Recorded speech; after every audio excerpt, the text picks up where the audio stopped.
خب امروز اومدیم به معرفی یک ویلچر ساده از برند GTS شرکت ایرانی. این ویلچر اول اینکه داره یک کمربند برای بیمار،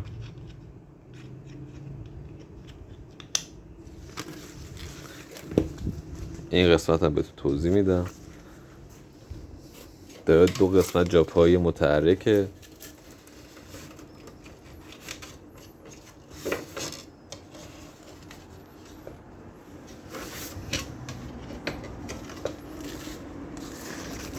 این نوارش هم اینجا قرار میگیره، از زمانیه که بیمار پاش عقب نره.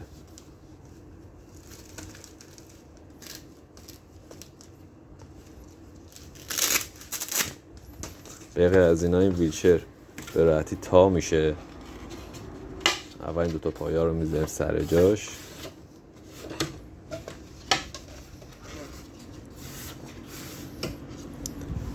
به راحتی به همین صورت تا میشه، به همین صورت دوباره باز میشه. این از این داره 4 تا چرخه، 2 تا چرخ پشت توپره، بادی نیست. مشکلی این که بخوای هر دفعه اینو باد کنی نداری.